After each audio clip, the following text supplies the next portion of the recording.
And playing these new songs live, have you already discovered things? Damn, we should have done that different. Or? I think this record is one of the records we'll look back on and think we did almost everything we wanted to do. Right? We spent a good amount of time with these songs. Maybe as time passes, we'll be like, oh, I wish we kind of lengthened this part or whatever. But for the most part, I think. I already have a few little things. There's one part in one song. I'm like, I wish we would have put a harmony there, or I wish I would have done a little bass fill right there. Just little things. What song was the harmony? Meet Me in California, going the pre-chorus coming out of it. I wish that would have been harmonized. Just little things that no one's gonna notice. Right.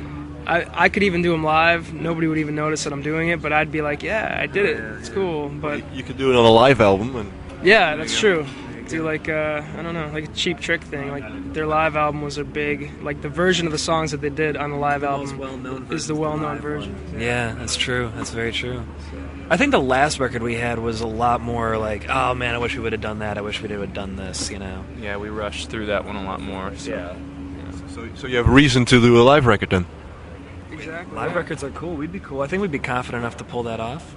Yeah. We wouldn't have to write any songs. We could just put it out. Hey, new CD. All right. The easiest way to make money. Yeah, exactly. Get out of our contract early. Whatever. You don't like your contract? Or? Well, no. Contracts are great. I don't know anyone that doesn't love contracts. I think the tough thing about any record contracts, you're in it for so long. 5 or 6 albums or something. That's a long. That's like a career. Yeah. Which is cool. It's fine. It's cool. We don't have any issues with our contract right now. If you're one of those bands that gets in a horrible contract with what turns out to be a really shitty label, then it feels like an eternity. And then you're like, oh man, what did we do? Yeah. That's not your experience right now. So. No. We're pretty happy with the place we're at right now. So. Yeah. And what about this new album? Who wrote most of the songs? Or Tom always writes most of the songs for our albums. Tim had one on the new record, and there were a couple that were a bit of co-write. Everyone kind of these guys putting their brains together, and we always kind of have a really cool process of putting the songs together. Mm-hmm.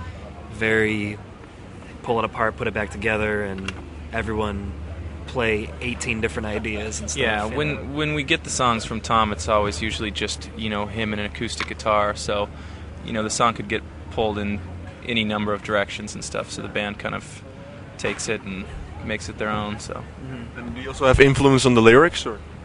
If they need influence, sometimes if it's if he's got something that we all cringe about, then we'll say, look, man, this isn't working. And sometimes he fights really hard, and those cringe-worthy lyrics stay, and all of us are just like. Sometimes if our producer or A&R guy or something are like, I like it, then it stays, Right. But his lyrics are pretty solid this time around. So, cringe in what way? If it's just really sappy or cheesy. Or sometimes overtly sexual and not a clever way. Yeah. Yeah. You don't like sexual songs? No, it's okay. Well, when the song is really lighthearted and feels like it was written for a 12-year-old, and then it's got sexual lyrics, it kind of just feels wrong. Yeah.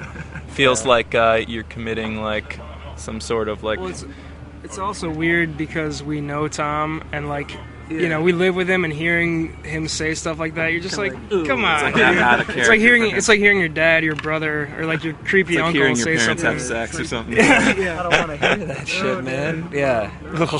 I don't want to be on a tour bus with you anymore, something like that. Yeah, it's kind of creepy, right? But, some bands obviously can pull off. I mean, Trent Reznor says the most overtly sexual stuff ever, but somehow it works. But he's like for a him. man, and it's dark. I don't know. Yeah, exactly. He's not on a bus with you guys, so. No, he's not. And, he didn't sing Hey There Delilah. So. Yeah, he doesn't have 12-year-old fans. Yeah. Well, maybe he does, but. Yeah, sure. I was a fan of Nine Inch Nails when I was 12 or 13. Yeah, that's true. Well, thank you guys very much. Yeah. And good luck with the show.